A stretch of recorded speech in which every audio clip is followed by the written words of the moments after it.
بسم الله الرحمن الرحيم. الحمد لله رب العالمين، والصلاة والسلام على رسول الله الأمين نبينا محمد وعلى آله وصحبه أجمعين. اللهم افتح علينا حكمتك وانشر علينا من خزائن رحمتك برحمتك يا أرحم الراحمين. Yang saya muliakan Datuk Arsyad selaku pengurusi Jawatan Kuasa Masjid Kuala Batak ni, dan yang berusaha Cikgu Saleh, ahli-ahli Jawatan Kuasa, hadirin hadirat yang dirahmati Allah sekalian. Sebenarnya malam ni digagah ni, ialah sebagai penutup, anak gagah juga. Dekat mana yang larat, kalau larat nak berhenti. Bercakap pasal Isra' Mi'raj ni dah jadi satu perkara yang biasa sangat kepada masyarakat kita, dan boleh dikatakan setiap tahun bila tiba bulan Rejab, majlis Isra' Mi'raj ni diadakan di masjid, di surau-surau dan di merata tempat lah. Dan penceramah pun ramai, terutama sekali penceramah yang muda-muda, yang lebih bertenaga. Ramai yang bercakap mengenai Isra' Mi'raj. Peristiwa Isra' Mi'raj ni memang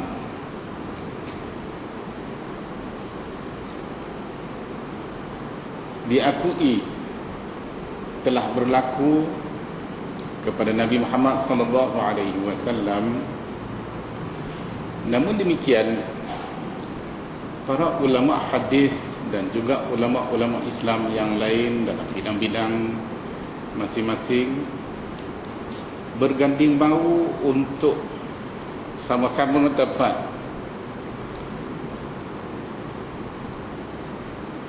menjelaskan perkara-perkara yang berkaitan dengan Isra' Mi'raj ni. Pertama sekali dari sudut bila masa berlakunya peristiwa Isra' Mi'raj ni, kalau kita rujuk kepada kitab-kitab yang membicarakan tentang hal ini, terutama sekali dalam Fathul Bari, Syarah Sahih Bukhari, Ibn Hajar Al-Asqalani ada menyatakan bahawa ulama-ulama telah tampil memberi pandangan masing-masing berdasarkan pada maklumat yang mereka dapati. Terdapat lebih daripada 10 pandangan tentang bila berlakunya peristiwa Isra' Mi'raj dan berapa kali berlaku Isra' Mi'raj. Seolah-olah peristiwa ini berlaku lebih daripada sekali. Wallahu a'lam, tidak dapat kepastian. Pertama sekali disebabkan oleh maklumat-maklumat yang berkaitan tidak begitu jelas menyebut bahawa Isra' Mi'raj ini berlaku pada tarikh sekian-sekian. Tak ada. Jadi masing-masing ulama-ulama yang membahas tentang perkara ini cuba membuat andaian. Ada yang mengatakan Isra' Mi'raj ini berlaku pada bulan Rejab, dan ada yang lebih spesifik lagi mendakwa peristiwa ini berlaku pada malam 27 Rejab. Sebab itulah kita dapati ramai masjid-masjid, surau-surau masing-masing berlomba-lomba untuk mendapatkan malam 27 Rejab ini, terutama sekali apabila penceramah jemputan ni penceramah yang agak popular, susah nak dapat tarikh dan mungkin perlu ditempah lebih awal. Sedangkan tarikh ini bukanlah satu tarikh yang muktamad. Ada pandangan yang mengatakan Isra' Mi'raj ini berlaku pada bulan Rabiul Awal.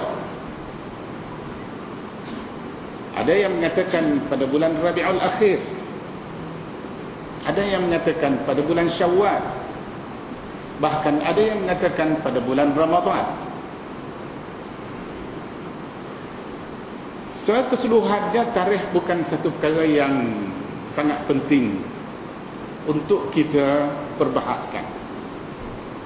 Tapi yang paling penting sekali ialah tentang pengajaran daripada peristiwa Isra' Mi'raj. Peristiwa ini pasti berlaku. Quran merakamkan. Tapi Quran hanya merakamkan tentang peristiwa Isra' sahaja. Dalam Quran tidak menyebut tentang Mi'raj.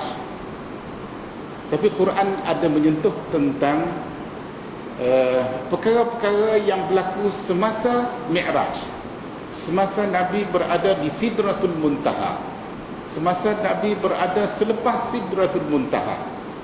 Nabi menghadap Tuhan untuk menerima perintah daripada Allah Subhanahu wa taala. Itu ada disebut.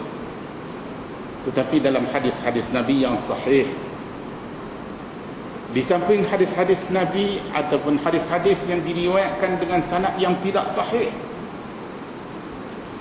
ulama-ulama hadis mendapati maklumat yang kita dapati daripada hadis-hadis yang diriwayatkan dengan sanad yang sahih ini sudah mencukupi, bahkan lebih daripada mencukupi untuk kita mengambil iktibar pengajaran daripada peristiwa Isra' Mi'raj.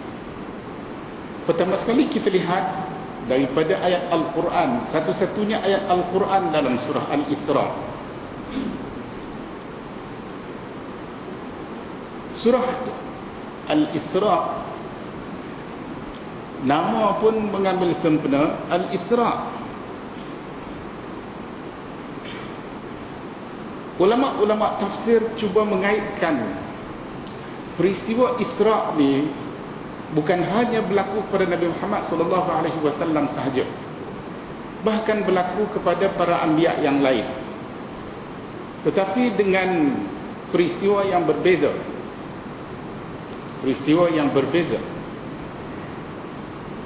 Nabi Lut dan kaum dia, ketika Allah perintahkan kepada mereka supaya beredar daripada perkampungan asalnya ke kawasan lain, akhirnya Nabi Lut dan pengikut-pengikut dia beredar pada waktu malam. Fa'asri bi ahlika bi qit'in minal layl. Dan juga dalam ayat-ayat yang lain tentang Nabi Allah Musa, Nabi Allah Isa dan beberapa orang para anbiya yang lain yang juga turut terlibat dalam peristiwa berjalan pada waktu malam. Ini perintah daripada Allah Subhanahu wa taala. Jadi Nabi kita Muhammad sallallahu alaihi wasallam dibawa berjalan pada waktu malam daripada Masjidil Haram ke Masjidil Aqsa. Al-Quran merakamkan subhanallazi asra bi'abdihi laylan minal masjidil haram ilal masjidil aqsa alladhi barakna hawlahu linuriyahu min ayatina. Inilah satu-satunya ayat berkaitan dengan Isra'. Perkataan subhana ini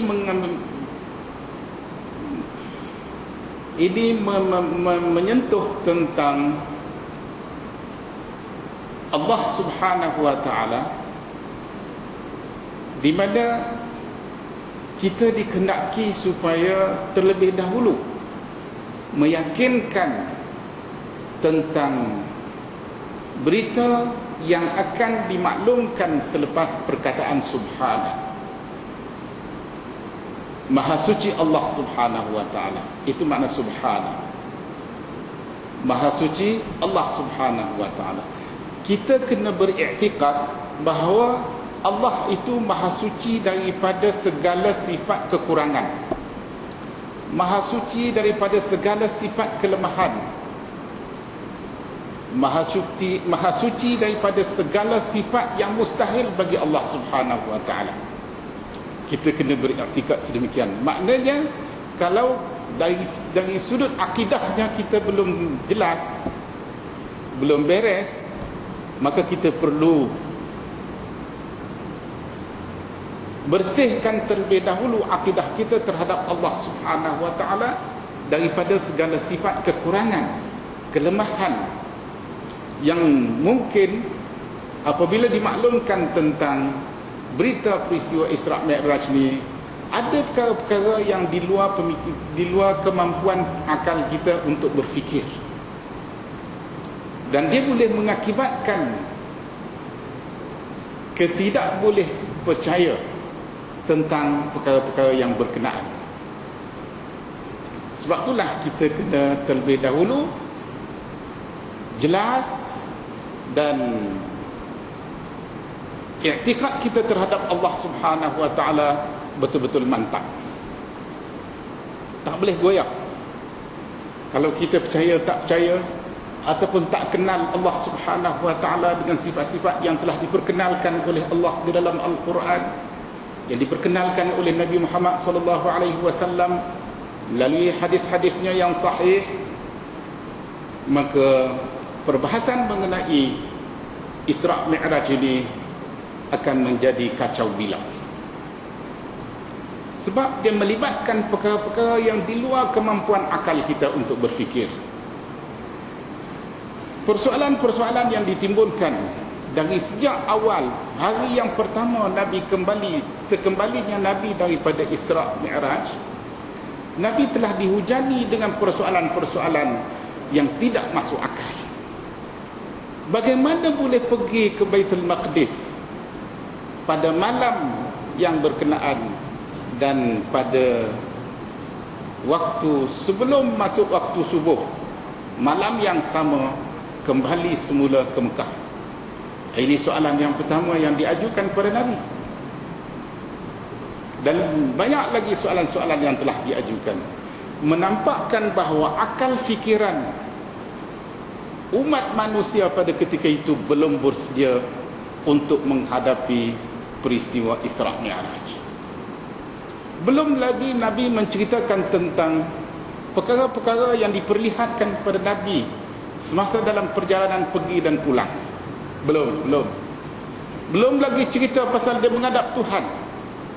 Belum lagi cerita pasal Nabi menerima perintah Allah supaya menunaikan salat sehari semalam 50 waktu.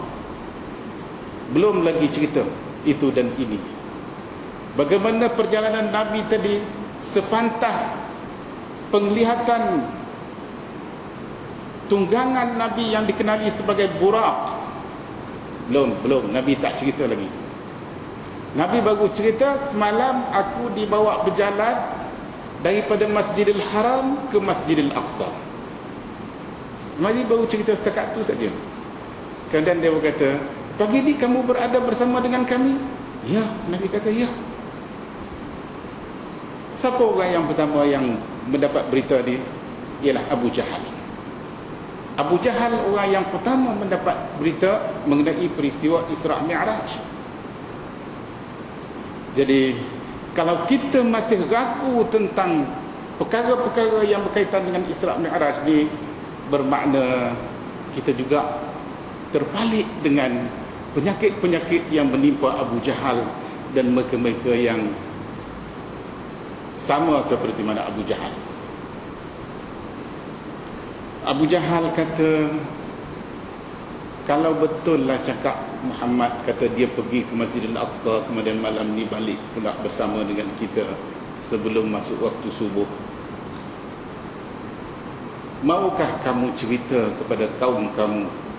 Kata Abu Jahal, sekiranya aku panggil semua kaum-kaum kamu, maknanya pengikut-pengikut Nabi Muhammad yang telah memeluk agama Islam bersama dengan Nabi Muhammad,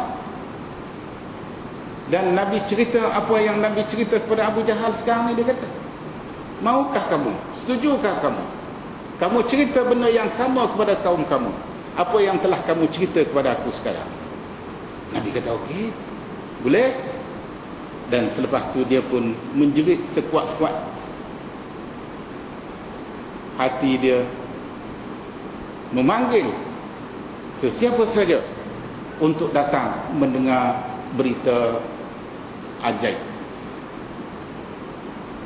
Kemudian bila ada orang ramai pakat datang, kata Abu Jahal, ceritalah apa yang kamu cerita kepada aku, cerita kepada orang ni. Nabi pun mulalah cerita, semalam aku dibawa berjalan daripada Masjidil Haram ke Masjidil Aqsa. Nabi tak cerita hal balik, dia cerita bawa jalan daripada Masjidil Haram ke Masjidil Aqsa. Masing-masing ada yang tepuk dahi, ada yang tepuk kepala, ada yang bangun berdiri sekerat kemudian duduk balik, terkejut. Selama ni mereka dapat berita-berita yang tidak mengejutkan sangat. Nabi ajak masuk Islam, ajak mengucap 2 kalimah syahadat dengan mudah. Dengan mudahnya mereka. Abdullah ibn Mas'ud pada satu ketika Nabi keluar bersiar-siar bersama dengan Abu Bakar di kawasan-kawasan yang berhampiran dengan Mekah. Tiba-tiba mendapati Abdullah ibn Mas'ud sedang bekerja dengan majikan dia sebagai pengembala kambing. Nabi tanya kepada Abdullah ibn Mas'ud, ada tak kambing yang ada susu? Apa kata Abdullah ibn Mas'ud? Ada, tapi aku takkan boleh bagi, kerana kambing ni bukan milik aku, kata Abdullah ibn Mas'ud. Kambing ini milik majikan dia, bukan milik dia. Kemudian Nabi kata, ada tak kambing-kambing yang tidak ada susu? Abdullah bin Mas'ud kata ada. Kemudian dia pun bawalah kambing dara yang belum bunting, belum beranak, bawa kepada Nabi. Nabi gosok di atas belakang kambing dengan tangan dia, dan kemudian Nabi tepuk-tepuk. Akhirnya Nabi perah susu, dengan banyaknya susu keluar daripada kambing dara. Nabi pun minum, Abu Bakar pun minum, dan Abdullah bin Mas'ud pun minum. Selepas tu Nabi pun pulangkan kambing itu kepada Abdullah bin Mas'ud. Lalu Abdullah bin Mas'ud cuba gosok belakang kambing itu, tepuk-tepuk, perah, tak keluar susu. Dengan sebab apa yang dilihat oleh Abdullah bin Mas'ud dengan mata kepala dia sendiri, tengok apa yang berlaku kepada Nabi Muhammad, ini menarik perhatian dia. Dan dia pun mula bertanya tentang Nabi Muhammad, tentang risalah yang dia bawa, tentang mereka-mereka yang terlebih dahulu memeluk Islam daripada dia, iaitu Sayyidina Abu Bakar, Khadijah isteri Nabi, Siti Khadijah, dan juga Sayyidina Ali. Abdullah ibn Mas'ud orang yang ke-6 masuk Islam, baru orang yang ke-6. Itu pun dengan mudahnya dia menerima dan memeluk agama Islam. Baru 5 minggu lepas saya di Sabah, satu orang datang daripada Pensiangan, satu tempat, saya nak cerita kat mana-mana pun tak tahu nak cerita sangat. Dia kata dia daripada Pensiangan, orang kaum Murud. Dia datang bersama dengan rombongan, adalah 2-3 orang. Kemudian sesampainya pagi yang berkenaan, petang tu masuk Islam, mengucap. Lepas dah mengucap, sakit kepala. Bila sakit kepala, dia tak tahu nak buat macam mana. Jadi saya tanyalah, ni macam mana? Dia kata biasa dah, kalau dia masuk Islam, saat-saat pertama dia masuk Islam, dia akan sakit kepala dan mata dia akan jadi merah. Dia sama ada dia berehat begitu saja ataupun dia tidur. Kadang-kadang ambil masa 1 hari 1 malam, kadang-kadang ambil masa sampai 2-3 hari, kadang-kadang sampai hampir seminggu. Saya kata, apa masalahnya? dia pun tak tahu cerita. Dia kata tak payah ubat, dia akan baik sendiri. Saya kata barangkali lah ada benda yang bersarang dalam kepala dia itu dah buat sekian lama. Ada yang masuk Islam umur dia dah 60 tahun. Ada seorang jumpa saya, dia kata umur dia dah 61 tahun, baru masuk Islam 2 minggu. Jadi dia bersalam. Bila bersalam dengan saya, dia minta nak peluk saya. Saya kata boleh. Sebelum dia peluk, saya peluk dia dulu. Bila peluk dia, dia menangis. Saya tanya dia, kenapa dia menangis? Dia kata sepatutnya dia masuk Islam lebih awal lagi, tapi dia kata dengan takdir Allah 2 minggu lepas dia baru memeluk Islam. Alhamdulillah. Saya kata ni satu nikmat Tuhan. Ada orang yang tak sempat masuk Islam sehingga meninggal dunia.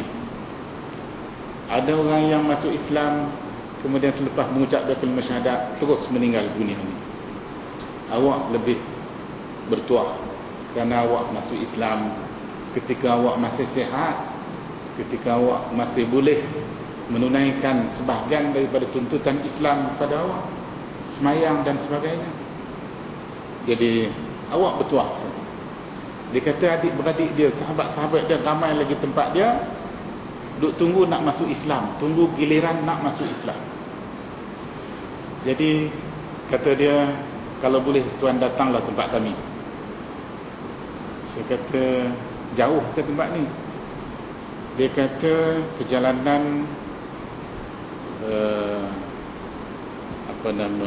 melalui kenderaan biasa, kereta, ambil masa dalam 4 jam.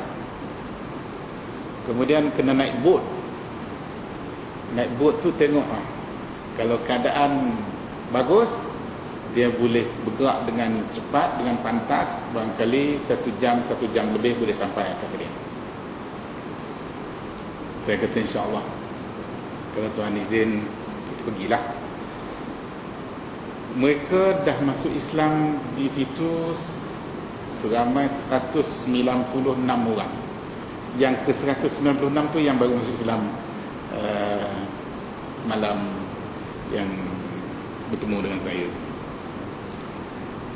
Jadi kami diceritalah orang-orang yang pendakwah-pendakwah, ustaz-ustaz kita yang dah pergi sebelum ni, cerita masa pertama kali mereka pergi, seorang pun tak ada yang beragama Islam. Kemudian dengan usaha mereka, dengan hidayah dan taufik daripada Allah Subhanahu wa taala, mulalah seorang demi seorang memeluk Islam.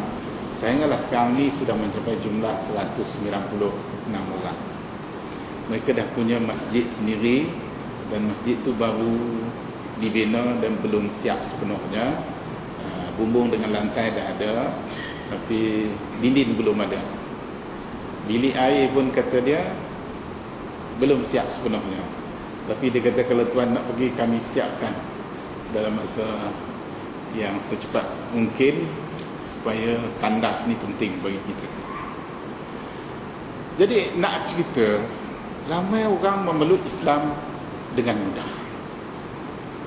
Tak payah kita bercakap banyak-banyak dengan dia, dia memeluk Islam. Tapi tak kurang juga ramai yang tahu tentang Islam, yang arif tentang Islam, berjumpa sendiri dengan Nabi Muhammad pun tak memeluk Islam. Bahkan adik-beradik Nabi Muhammad, kaum keluarga dia, Abu Lahab, adik-beradik Nabi Muhammad, tak masuk Islam. Abu Talib, bapa saudara Nabi, tak masuk Islam. Abu Talib ni 2 beradik dengan Abdullah, bapa Nabi, 1 ibu dan 1 bapa. Abu Talib tak masuk Islam. Inilah kata hidayat di tangan Allah.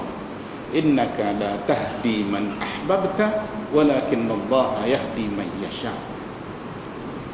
Sesungguhnya engkau tidak boleh memberi hidayat kepada mereka yang engkau kehendaki, akan tetapi Allah akan memberi hidayat kepada mereka yang Allah kehendaki. Jadi soal hidayat ni hak Tuhan, tapi kita boleh tunjuk, boleh terangkan pada mereka boleh jelaskan, dan akhirnya Allah yang akan menentukan sama ada dia mendapat hidayah ataupun tidak. Balik kita pada peristiwa Isra' Mi'raj.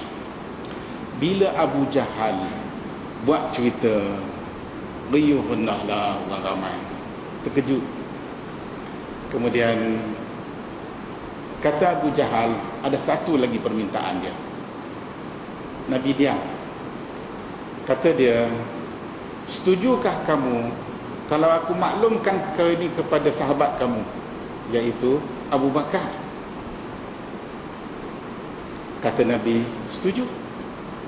Dia pun bergegaslah pergi berjumpa dengan Abu Bakar dan memberitahu kepada Abu Bakar, sahabat kamu dah buat cerita yang bukan-bukan. Dia kata semalam dia pergi ke Baitul Maqdis, dan pagi ni dia dah balik bersama dengan kami, bersama dengan kita di sini. Kata Abu Bakar, betulkah itu yang dikatakan oleh Nabi Muhammad, ataupun itu saja-saja buat-buat cerita, ataupun kamu saja-saja nak buat-buat cerita? Kata Abu Jahal, memang betul. Dia kata, orang ramai dah riuh dah. Ada yang tepuk kepala, tepuk dahi dan macam-macam lagi.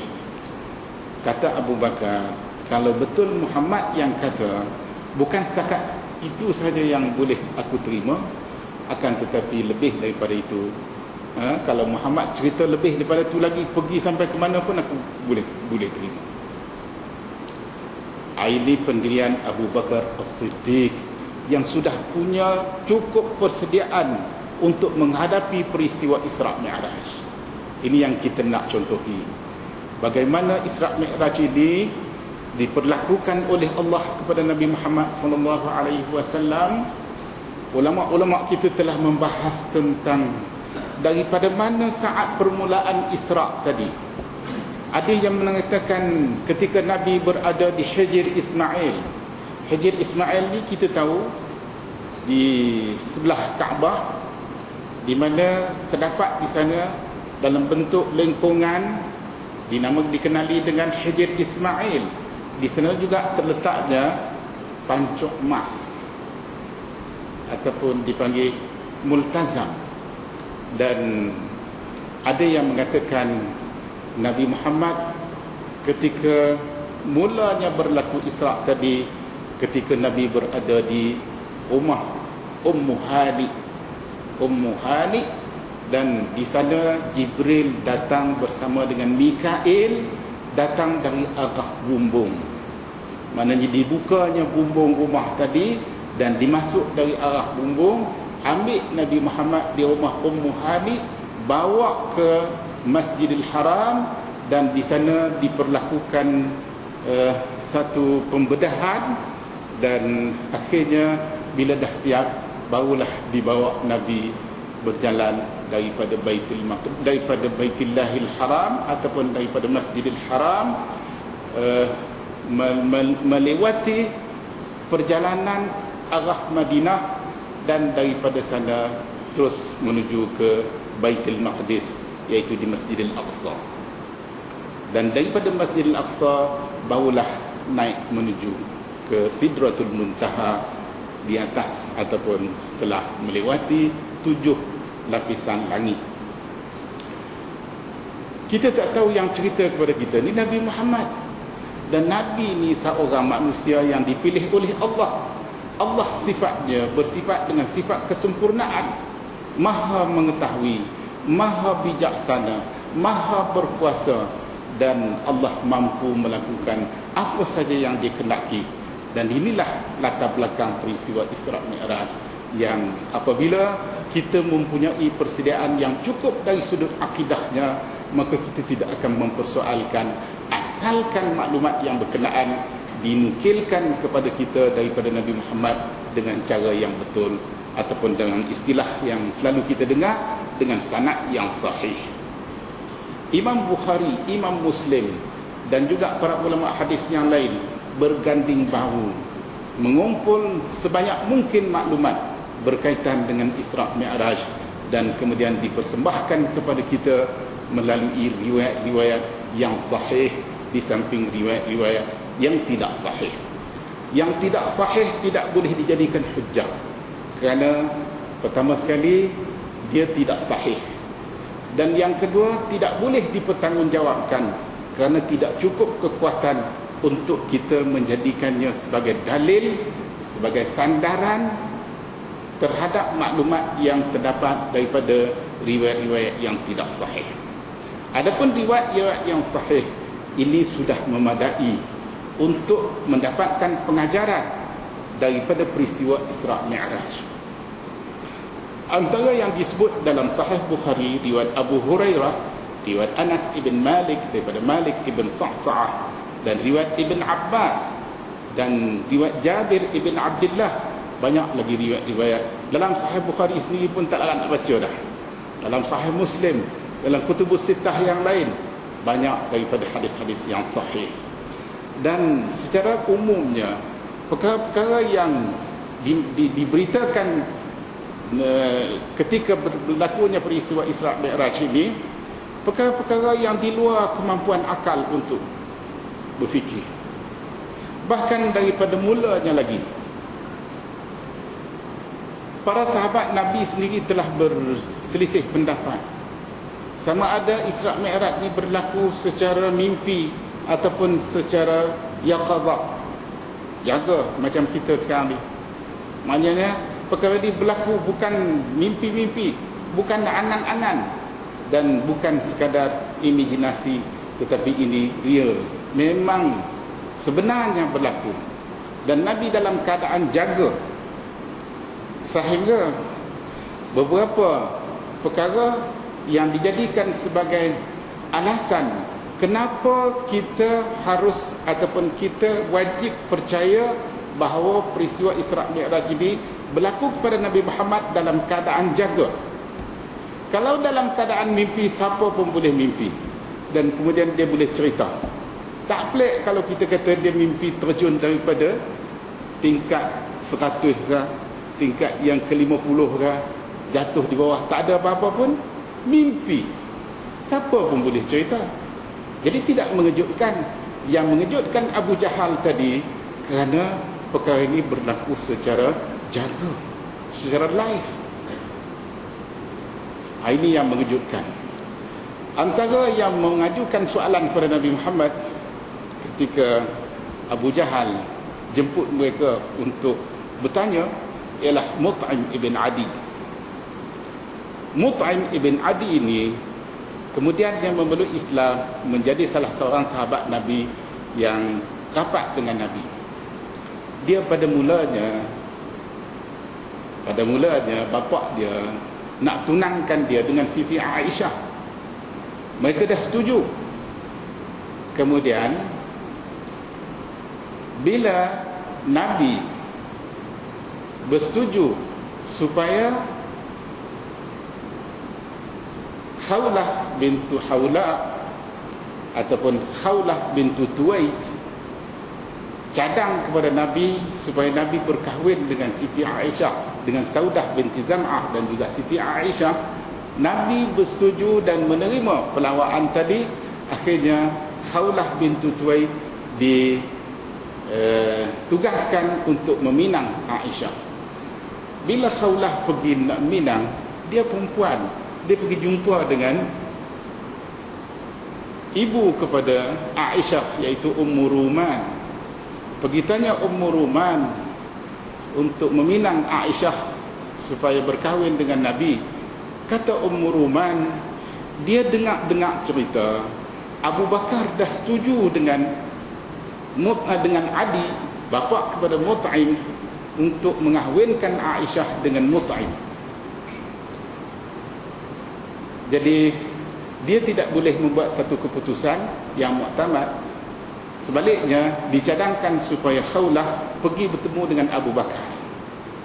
Bila Khawlah pergi bertemu dengan Abu Bakar menceritakan, memang kami dah bersetuju, akan tetapi persetujuan itu hanya di antara kami berdua, mana di antara Abu Bakar dengan Mut'im.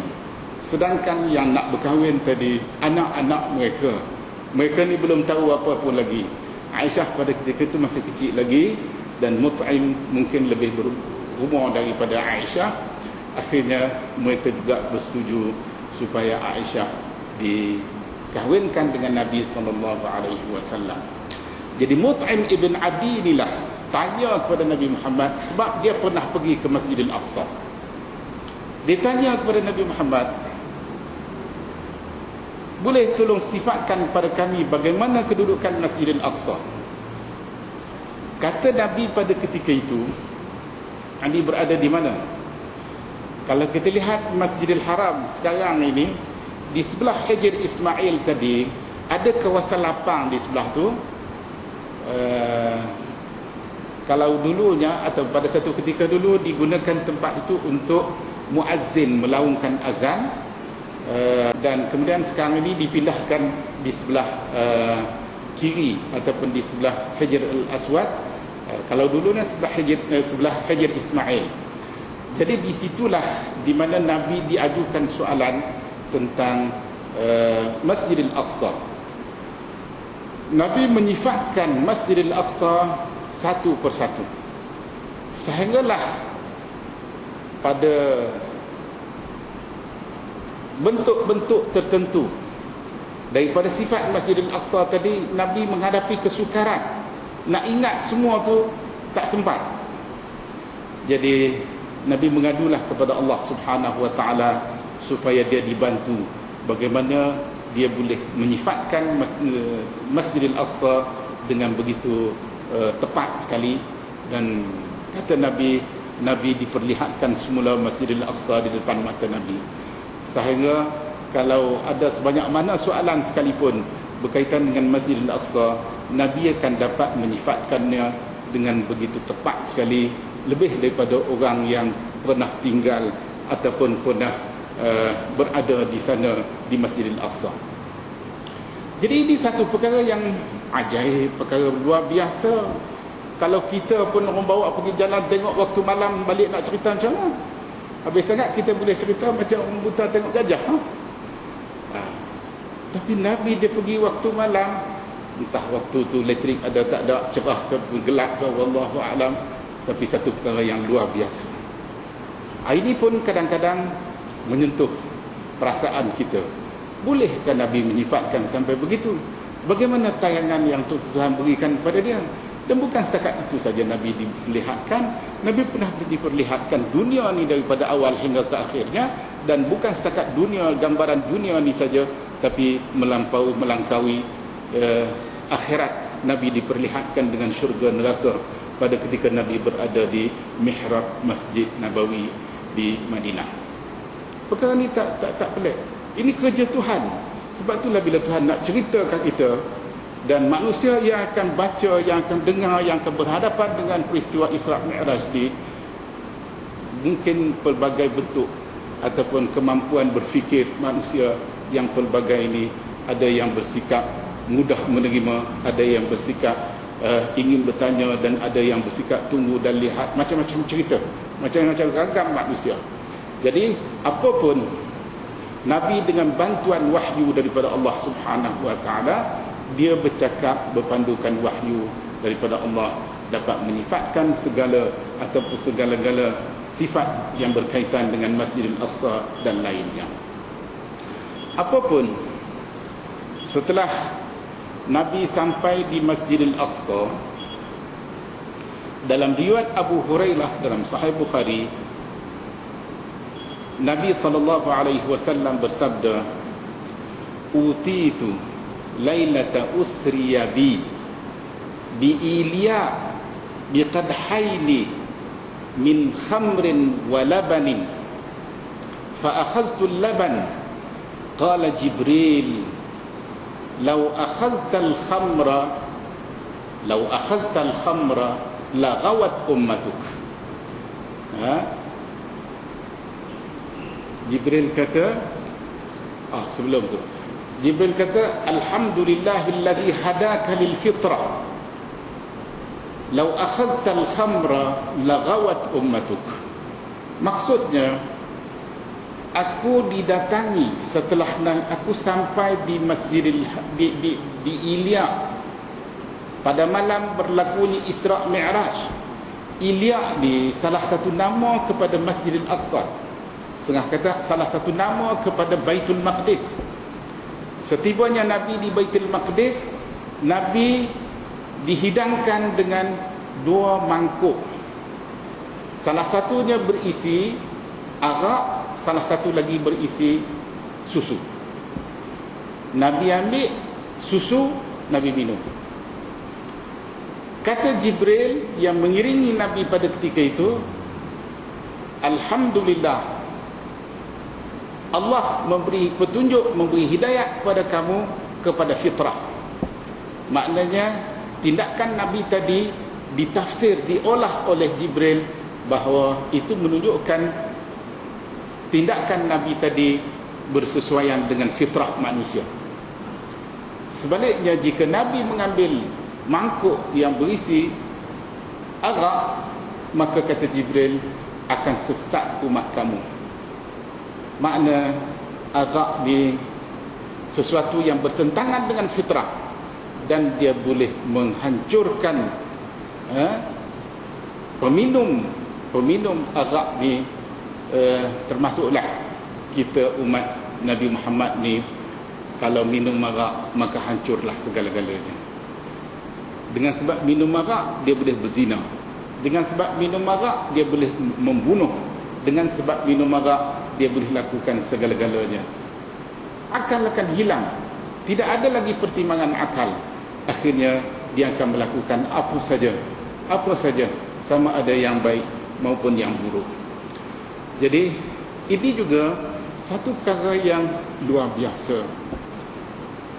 Dan dalam tempoh masa yang singkat tadi, sempat lagi Nabi menjamah hidangan yang dihidangkan dalam bentuk susu dan arak. Akhirnya Nabi pilih susu. Dan ini salah satu hikmah petunjuk Allah Subhanahu wa taala bahawa umat Nabi Muhammad ni akan ramai yang boleh menerima ajaran Islam yang Nabi bawa, dan tak kurang juga yang tidak menerima. Itulah akibatnya daripada penolakan risalah Islam yang Nabi bawa tadi, akan membawa kepada kehancuran di dunia dan juga di akhirat kelak. Baik, selepas itu barulah Nabi dibawa Mi'raj. Rombongan Nabi tadi terdiri daripada 3. Nabi, Jibril, Mikail, dan satu lagi binatang burak tunggangan. Ada yang mengatakan binatang burak ini, tugas dia hanya bawa Nabi daripada Masjidil Haram ke Masjidil Aqsa. Kemudian daripada situ dia ditambah ataupun ditinggalkan, dan kemudian Nabi bersama dengan Jibril dan Mikail naik ke langit. Mi'raj, naik ke langit.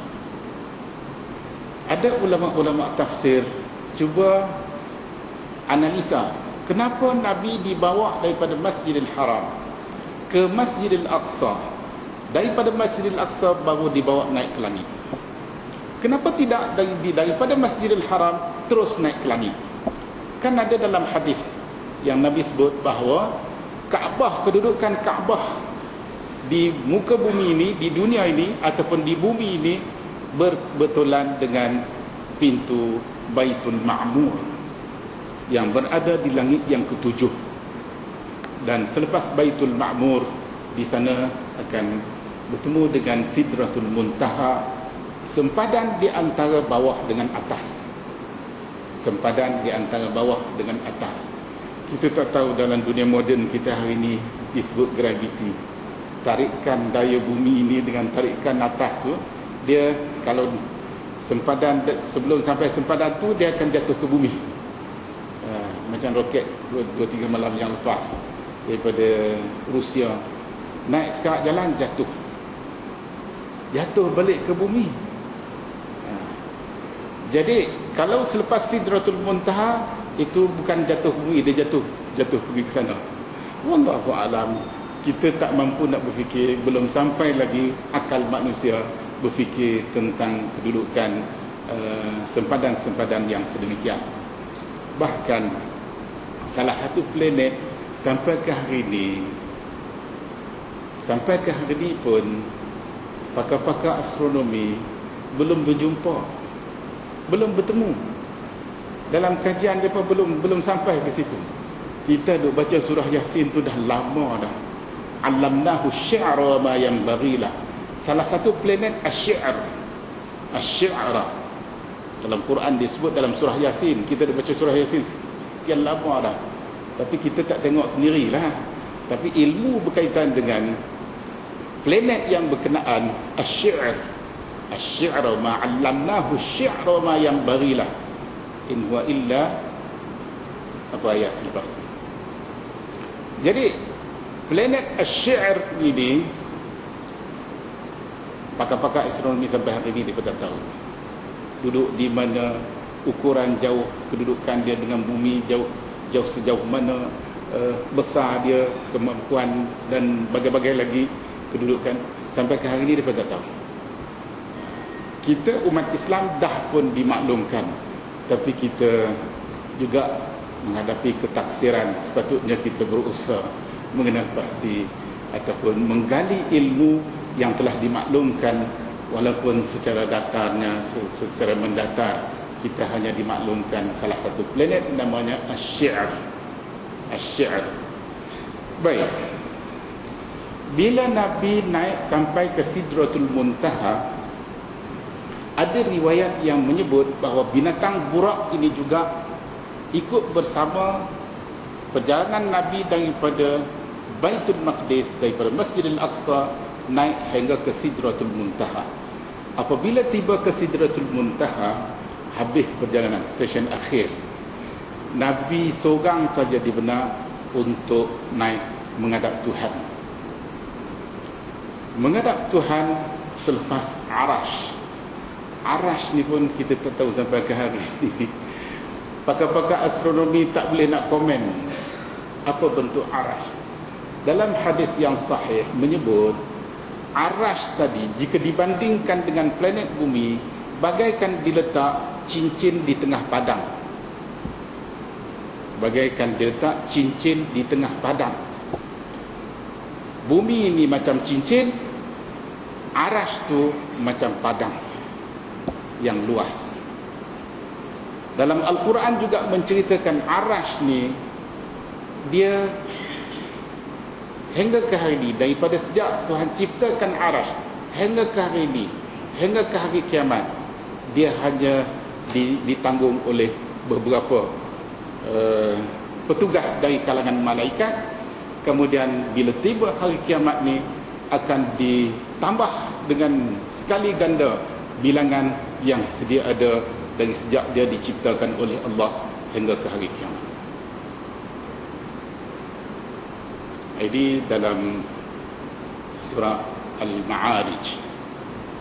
Dalam surah Al-Ma'arij Allah menerangkan di mana kedudukan Arash ni tadi, dia dipikul ataupun dipertanggungjawabkan kepada beberapa orang malaikat, dan kemudian bila tiba hari akhirat, hari kiamat kelak, maka mereka akan dilipat gandakan jumlah bilangan mereka yang dipertanggungjawabkan untuk menanggung Arash.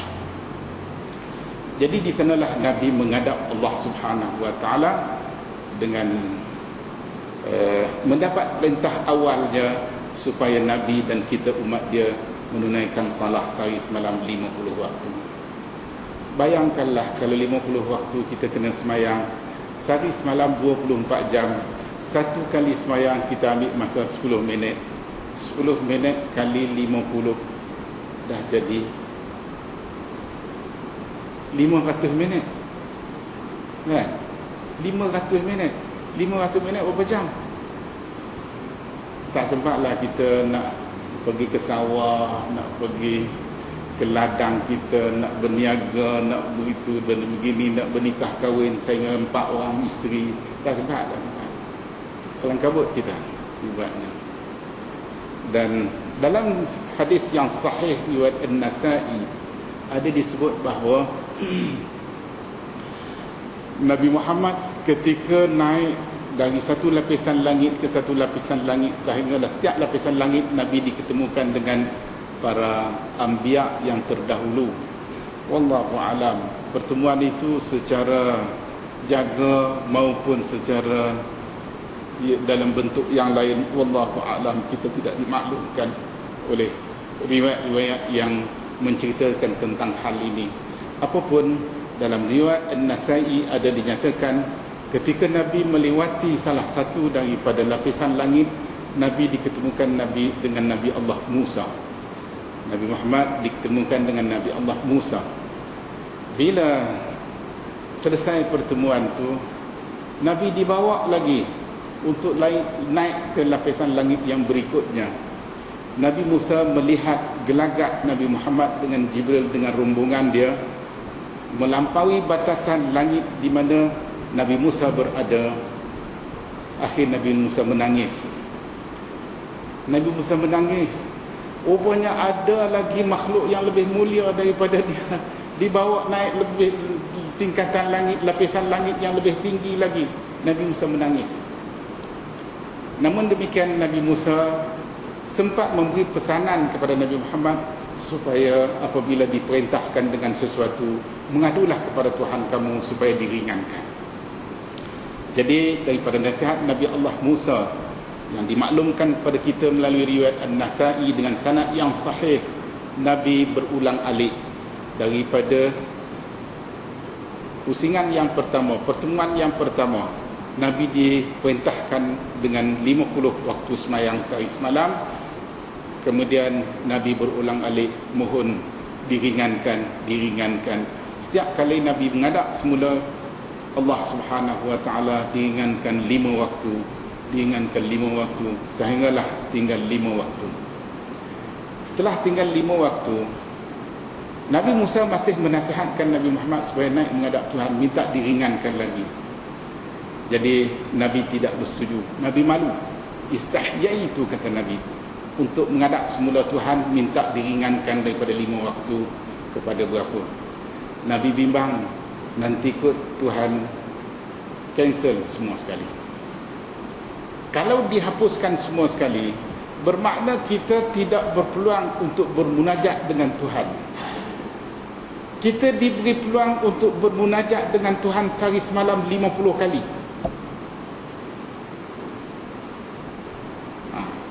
Umumnya beranggapan bila dikurangkan 50 jadi 5, ini satu peluang yang baik kepada kita. Tapi sebaliknya, apa yang berlaku sebaliknya, kita dikurangkan daripada peluang menghadap Tuhan secara langsung, direct. Sebab tu dalam hadis Qudsi diriwayatkan Allah Subhanahu wa taala berfirman melalui hadis Qudsi, setiap kali kita baca Fatihah dalam semayang, Alhamdulillahi Rabbil Alamin, kita bermunajat dengan Tuhan, Tuhan akan jawab Hamidani Abdi.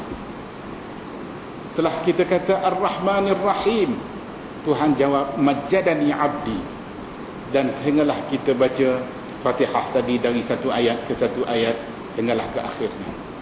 Sebab tu bila kita baca Fatihah dalam semayang, jangan baca Fatihah Express. Alhamdulillahirabbil alamin arrahmanir rahim maliki yaumiddin, macam ribut daripada ribut tropika. Baca punya lajunya.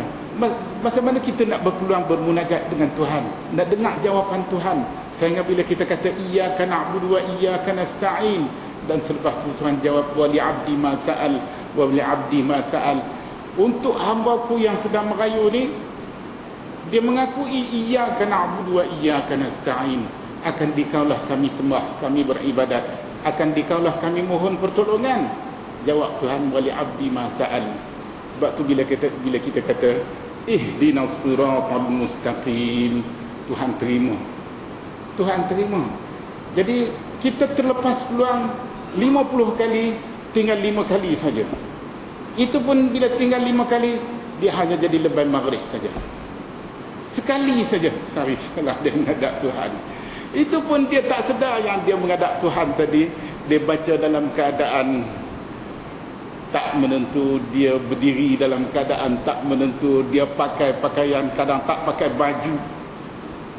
Abu Hanifah diceritakan, setiap kali dia nak semayang, ini Abu Hanifah, Setiap kali dia bukan sahabat Nabi Abu Hanifah. Dia hanya dikatakan tabi'in. Ada yang kata tak tabi'in pun tidak, tabi'in. Ada dakwaan yang kata dia sempat bertemu dengan satu dua orang sahabat Nabi termasuk Anas ibn Malik dan lainnya. Tapi wallahu alam, apapun Abu Hanifah salah seorang imam yang saleh. Dikatakan setiap kali dia nak semayang, dia akan pakai pakaian yang terbaik yang dimiliki. Dia akan pakai baju yang paling cantik sekali. Kita taruh pakai baju bayar.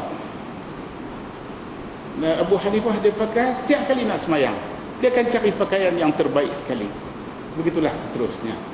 Jadi kita nak menghadap Tuhan, kita nak bermunajat dengan Tuhan, kita kena beradab, kita kena buat ataupun kita kena lakukan dengan sebaik mungkin, setertib mungkin, sebaik mungkin yang boleh, dalam bentuk bacaan dia, dalam bentuk pergerakan kita, dalam apa bentuk sekalipun.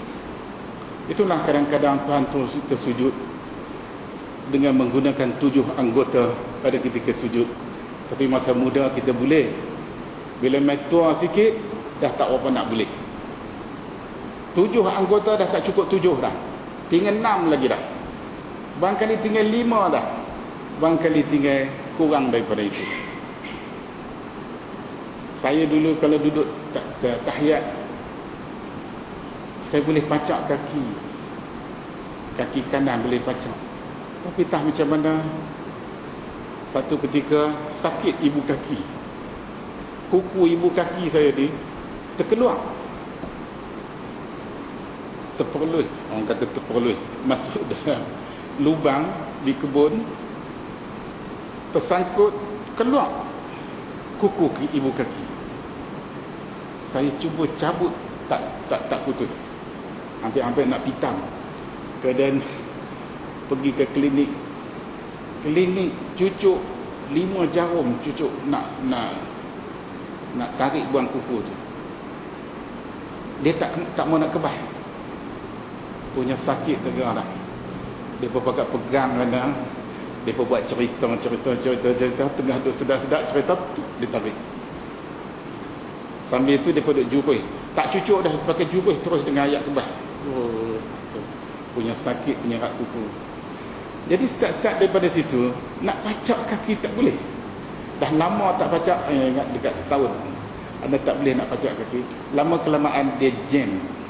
Sebab tu kita punya sendi-sendi kita ni, kalau kita tak guna nikmat yang Tuhan bagi, akhirnya nikmat tu akan terbengkalai.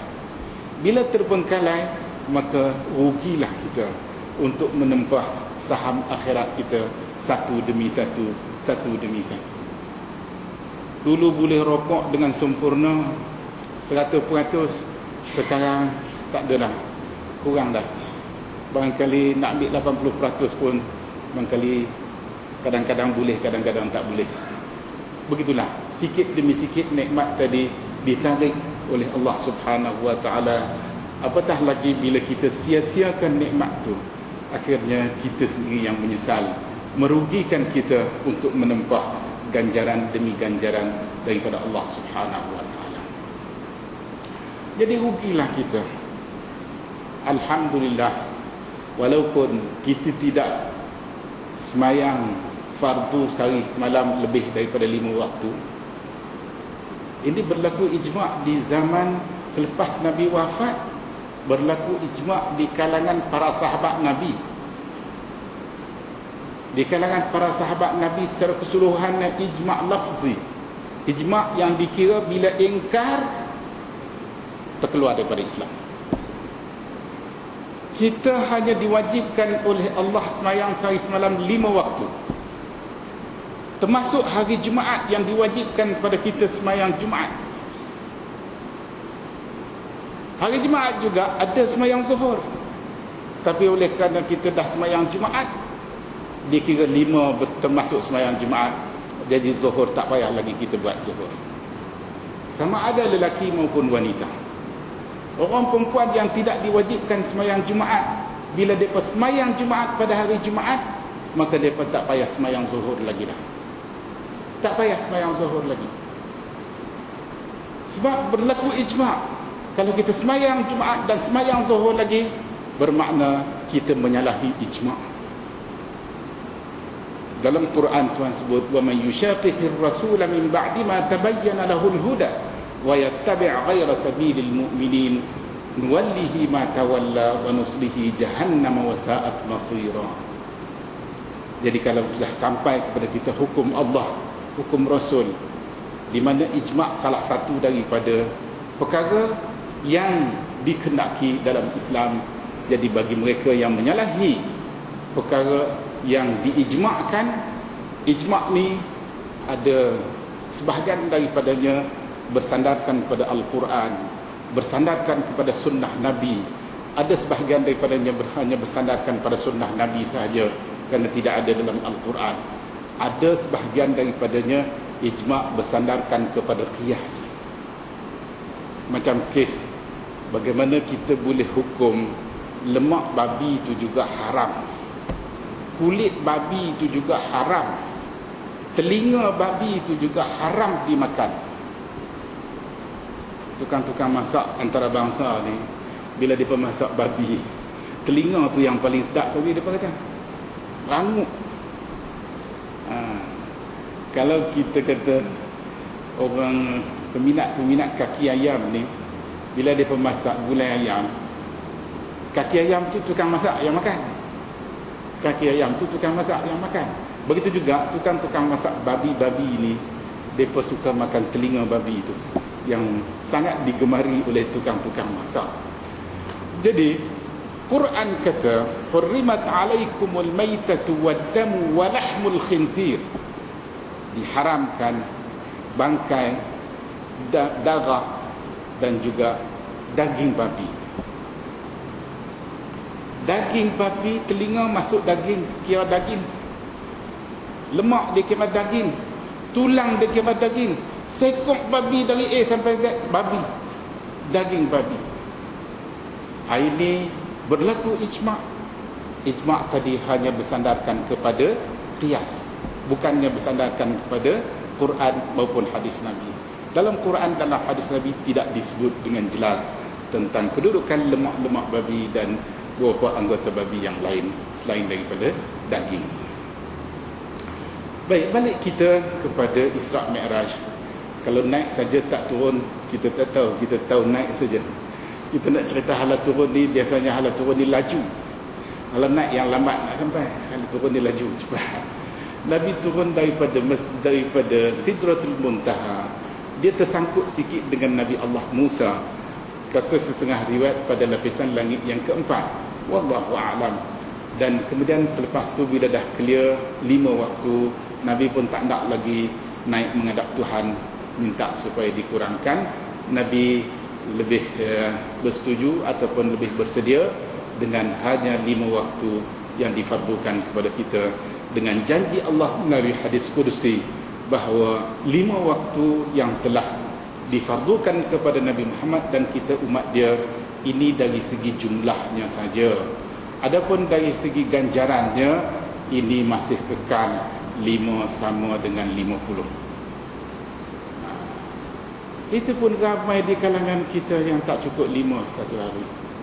Yang ni kita lah kena sama-sama pakat memikul tugas dan tanggungjawab untuk menasihati diri kita dan rakan sahabat handai kita, anak beranak kita, supaya sehari semalam dapat menunaikan 5 waktu. Jangan kurang daripada 5 waktu. Jika kurang daripada 5 waktu, pincanglah hidup kita sebagai seorang Muslim, sebagai seorang mukmin yang semayang tak cukup sehari semalam 5 waktu. Dan selepas tu Nabi pun turun ke langit yang seterusnya, hinggalah sampai ke Masjidil Aqsa. Di Masjidil Aqsa ada riwayat yang mengatakan Nabi sempat singgah dan semayang berjamaah bersama dengan para anbiya yang lain.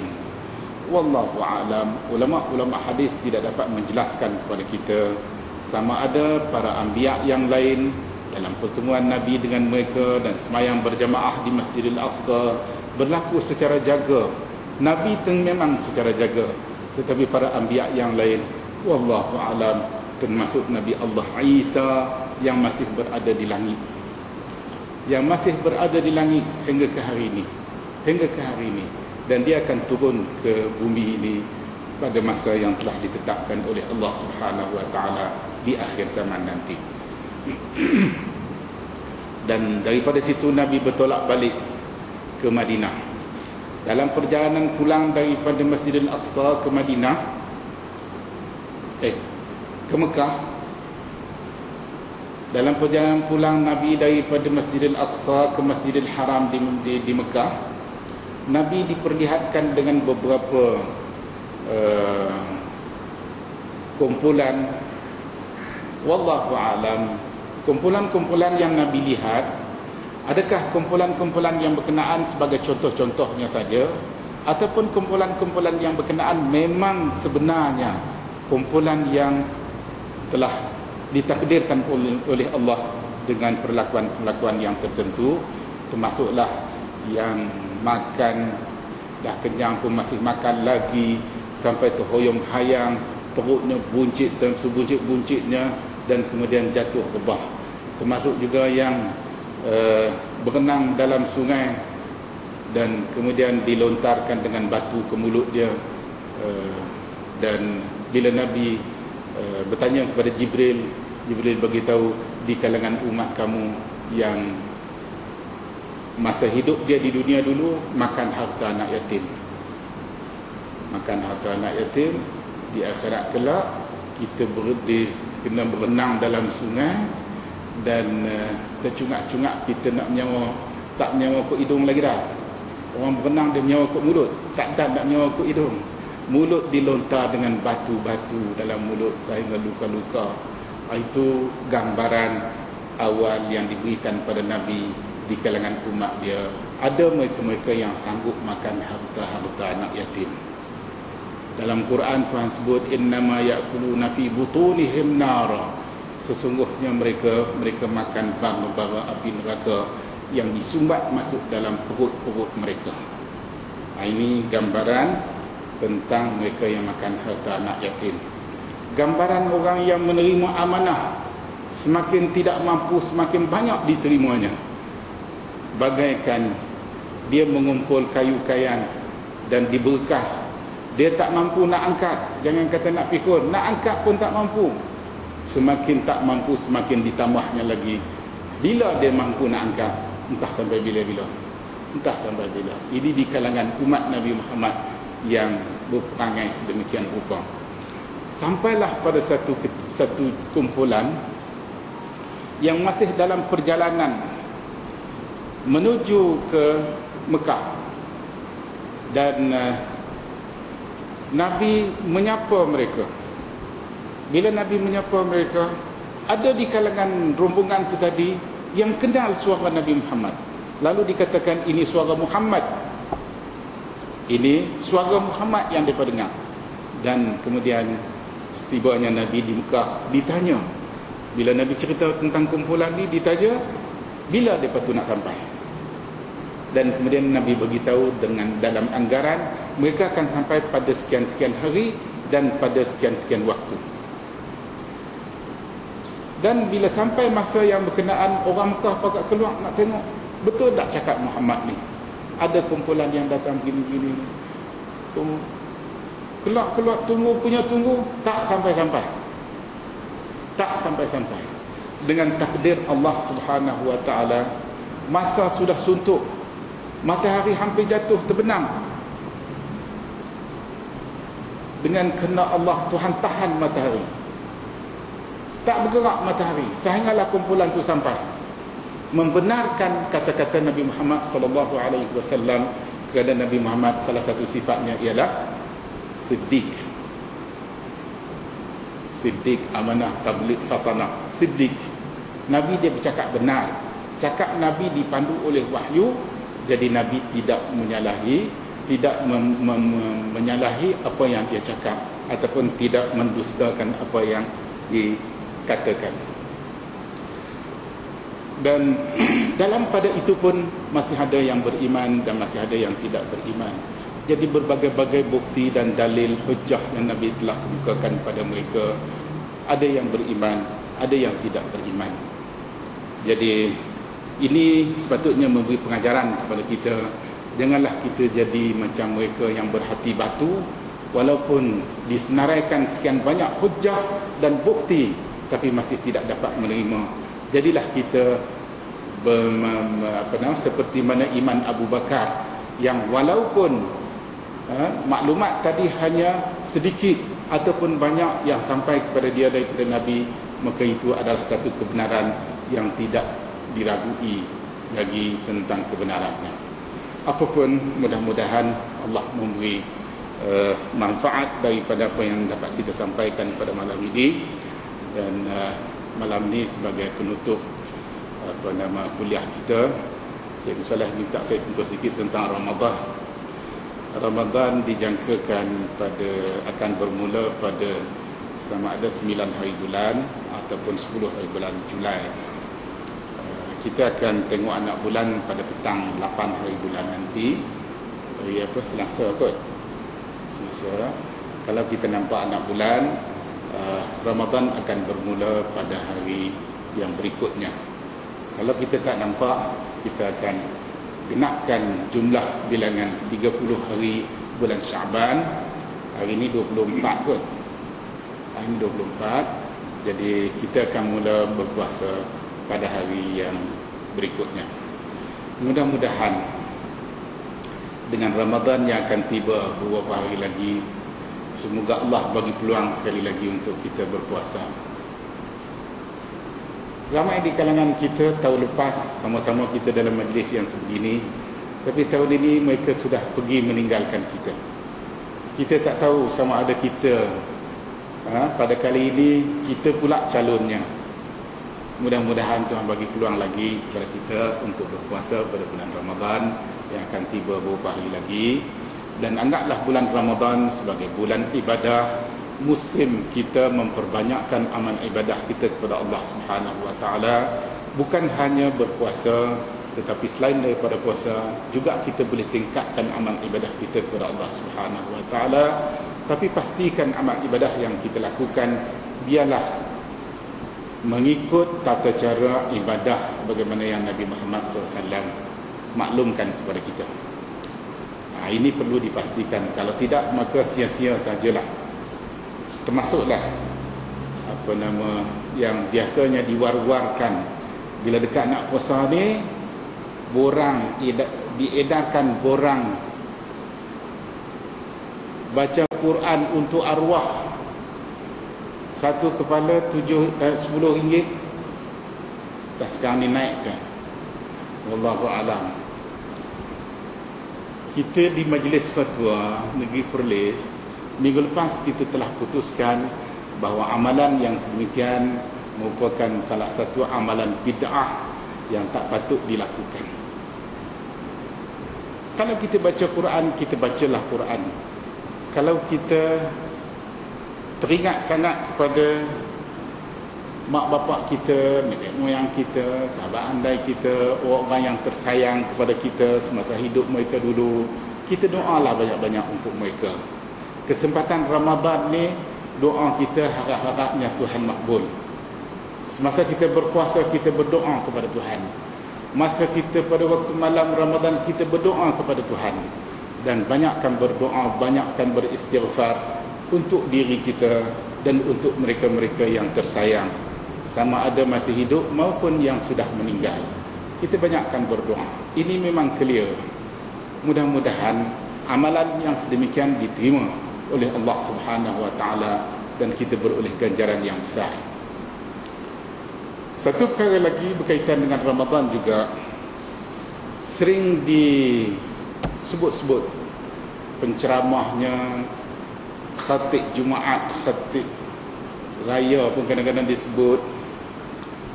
Dia kata Ramadan ni awaluhu rahmah, awsatuhu maghfirah, akhiruhu itqun minan nar. Hadis ni tak sahih. Hadis ni tak sahih. Sangat baik. Ada pula yang kita selalu dengar. Dulu kertas tu keluaran Jabatan Agama Islam Pulau Pinang. Lah ni tak tahu. Kononnya setiap malam Ramadan, daripada malam pertama sampai malam yang terakhir, kelebihan mengenai semayang tarawih pada setiap malam tadi, kalau malam pertama macam kita semayang dengan Nabi Allah Ibrahim, malam yang kedua macam semayang dengan Nabi Allah Musa, sampailah kepada malam yang ke-30, oh dia atuk malam yang ke-29, atuk habis semua sekali. Ada kelebihannya macam ini. Palsu. Kadang-kadang dalam TV3 pun ada diulang tayang setiap kali tiba Ramadan. Kalaupun dinisbahkan pada Nabi, ini hadis palsu. Kalau tidak dinisbahkan pada Nabi, memang bukan agama, bukan sebahagian daripada agama. Kita dikenaki semayang pada malam-malam Ramadan, kita semayang. Dan semayang pada malam Ramadan ini sama ada kita semayang pada awal malam, maknanya lepas semayang Isya kita terus buat, ataupun lepas semayang Isya kita tidur dulu, bangun tengah malam baru kita buat, ambil bahagian tengah malam, ataupun kita ambil bahagian akhir, maknanya sebelum makan sahur kita semayang malam Ramadan. Niat semayang malam Ramadan. Kalaupun nak niat semayang tarawih, boleh, tak ada masalah. Imam An-Nawawi kata semayang tarawih ni dah jadi satu nama bagi semayang malam Ramadan. Kalau kita niat aku nak semayang tarawih, ialah tu. Walaupun sebenarnya perkataan tarawih ni merujuk kepada amalan di luar semayang. Lepas dah bagi salam, Assalamualaikum, rehat sat. Habis hilang penat, sambung balik 2 rakaat lagi. Bagi salam 2 rakaat, rehat sekejap lagi. Kali kedua. Dah nak sampai 8 ke, ataupun 11 ke, ataupun 13 ke, ataupun 20 ke, ataupun 36 ke. Ini jumlah rakaat yang boleh dilakukan untuk semayang malam-malam Ramadan. Ataupun seberapa banyak yang kita mampu, sebagaimana dalam Al-Quran Tuhan sebut, qumil laila illa qalila nisfahu aw inqus minhu qalilan aw zid alaihi warattilil qur'ana tartila. Tambah. Ini mengikut kemampuan kita sebanyak mana. Tapi semayang malam ni, sama ada malam Ramadan, malam bukan Ramadan, lebih afdal dilakukan 2 rakaat 1 salam, 2 rakaat 1 salam, 2 rakaat 1 salam, hinggalah kepada yang terakhir, sama ada 1 rakaat 1 salam semayang witir, ataupun 3 rakaat 1 salam ekspres tanpa tahiyat awal. Ini juga boleh dilakukan. Dan di samping itu juga, saya menasihatkan diri saya dan juga tuan-tuan dan puan-puan semua, supaya bila kita masuk Ramadan nanti, anggaplah Ramadan itu Ramadan yang terakhir bagi kita. Walaupun peluang kita barangkali masih ada lagi beberapa Ramadan lagi, tapi bila kita rasa Ramadan ni Ramadan terakhir, kita akan cuba lakukan sebaik mungkin yang boleh. Ini berdasarkan hadis Nabi. Setiap kali Nabi semayang, bila ditanya para sahabat Nabi bagaimana Nabi semayang, kata mereka, Nabi semayang, setiap kali Nabi semayang, bagaikan Nabi semayang selamat tinggal. Maknanya itulah yang terakhir. Jadi kita buat amal ibadah, kita pergi buat haji pun sama juga. Kita tak tahu kita boleh pergi lagi ke tidakkah. Barangkali itulah yang pertama, itulah yang terakhir. Begitu juga dengan amal ibadah yang lain. Jadi mudah-mudahan cara yang sedemikian akan memberi keinsafan yang begitu tinggi untuk kita melaksanakan dengan sebaik mungkin. Sebaik mungkin berdasarkan ilmu pengetahuan berkaitan dengan ibadah yang berkenaan, supaya ibadah yang kita lakukan keseluruhannya menepati ajaran yang disampaikan oleh Nabi Muhammad SAW kepada kita. Dan rasanya setakat itu saja barangkali muzakarah kita pada malam ni. Saya minta maaf banyak-banyak, mungkin ada salah dan silap ataupun terkasar bahasa dan sebagainya. Saya minta maaf banyak-banyak, dan aqulu qawli hadza wa astaghfirullah li wa lakum wa lisairil muslimin min kulli dhanbin fastaghfiruh innahu huwal ghafurur rahim. Wassalamu alaikum warahmatullahi wabarakatuh. Terima kasih tuan ceramah Bung Islam Melan dan juga Ramadan sebagai ustaz. Jadi kita hari ini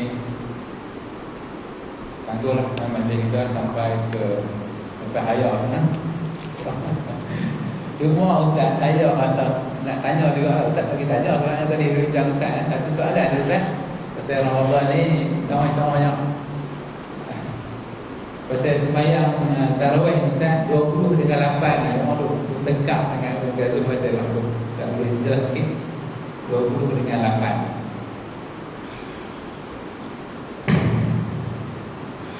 Dari segi jumlahnya, berdasarkan hadis Aisyah mengatakan Nabi tidak pernah buat sembahyang malam Ramadan ni lebih daripada 8 rakaat.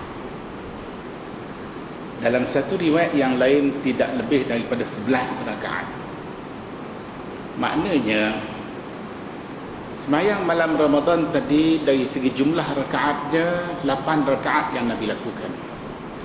Namun demikian dalam Al-Quran, ayat yang saya baca tadi, qumil laila illa qalilan nisfahu aw inqus minhu qalilan aw zid alaihi warattilil qur'ana tartila. Para ulama mengatakan kalau kita nak buat 8 boleh, tak ada masalah. Kalau kita buat 11 termasuk sama ada sembahyang witir 3 rakaat ataupun 1 rakaat witir dan 2 rakaat lagi ba'diyah Isya, ataupun 13 rakaat, maknanya termasuk 2 rakaat ba'diyah Isya dan kemudian 8 rakaat qiyam Ramadan dan 2 rakaat muqaddimah witir, 1 rakaat witir, jumlahnya 13. Ataupun nak dilakukan lebih daripada itu, yang lebih ni terpulang, tidak ada hadnya tu, tidak ada had jumlahnya tu. Semasa zaman Imam Malik ni tabi'in. Zaman Imam Malik di Madinah dengan jamaah umat Islam di Madinah, mereka lakukan sembahyang malam Ramadan sebanyak 36 rakaat. 36 rakaat. Manakala di Mekah pada ketika itu di bawah pimpinan Sufyan ibn Uyainah, mereka melakukan sebanyak 20 rakaat. 20 rakaat. Bila ditanya kepada Imam Malik, apa kata Imam Malik? Orang Mekah sembahyang 20 rakaat. Mereka setiap kali mereka sembahyang, Kaabah ada depan mereka, mereka dapat tengok Kaabah. Dalam hadis, kalau kita sembahyang di mana-mana tempat yang kita boleh nampak Kaabah, pemandangan kita naklah dihalakan ke Kaabah. Kalau kita sembahyang di mana-mana tempat yang tidak dapat melihat Kaabah, maka pemandangan kita dihalalkan ke tempat sujud kita. Jadi kelebihan Kaabah tadi, bila sembahyang di Masjidil Haram, orang Mekah boleh tengok Kaabah. Mereka buat 20 pun okey. Kita di Madinah, kita tak dapat lihat Kaabah, kita buat 36 rakaat. Banyak dari segi jumlah, tapi ganjaran pahala Allah saja yang maha mengetahui. Allah saja yang maha bijaksana menentukan ganjaran pahala. Sebab tu 8 rakaat Nabi itu kalau nak dibandingkan dengan 20 kita, 8 tu lebih banyak daripada 20 sebenarnya. Ayat-ayat yang dibaca, ayat-ayat yang panjang-panjang, beberapa juzuk daripada Al-Quran. Ada yang menyebut Nabi sering menjadi pilihan Nabi dalam bacaan sembahyang malam Ramadan ialah surah-surah yang mengandungi lebih daripada 200 ayat. 200 ayat, al-mi'atain. Jadi wallahu a'lam, mutu persembahan sembahyang kita tadi, kita ini dinilai oleh Allah Subhanahu wa taala. tapi kita hanya dapat menghitung jumlah rakaatnya sahaja. Jadi apapun, dalam hadis Nabi kata sallu kama raaitumuni usalli. Semayang yang mencontohi semayang Nabi, itu yang terbaik. Itu yang terbaik. Bukan saja dilihat dari segi jumlah rakaatnya, tapi juga perlu dilihat dari segenap segi untuk menjadi contoh teladan kepada kita. Namun demikian, lebih daripada 8 masih boleh dilakukan berdasarkan kepada ayat yang saya sebut tadi dalam surah, kalau tak silap dalam surah apa? Qumil laila illa qalilan nisfahu aw inqus minhu qalilan, dalam surah Al-Ma'arij. Dalam surah Al-Muzammil, dalam surah Al-Muzammil, qumil laila illa qalila, bangunlah pada waktu malam tadi melainkan sedikitnya saja. Mana kita gunakan waktu malam tadi untuk semayang, melainkan sedikit saja digunakan untuk tidur. Nisfahu, separuh daripadanya, awanqus minhu qalilan, ataupun kurang daripada separuh, boleh juga. Auzid alaih, ataupun tambah lebih-lebih dari separuh. Zid alaih warattilil qur'ana tartila, dan bacalah ayat-ayat Quran dengan secara tartil. Baca secara tartil ni, baca dengan cara yang betul, maknanya harakat-harakat dan makhraj huruf tadi dijaga dengan baik secara tajwid, dengan hukum hakam tajwid yang diambil kira dalam bacaan kita. Jadi mudah-mudahan walaupun jumlah rakaat nampak sikit, tapi sebenarnya lebih banyak dan lebih besar di sisi Allah Subhanahu wa taala.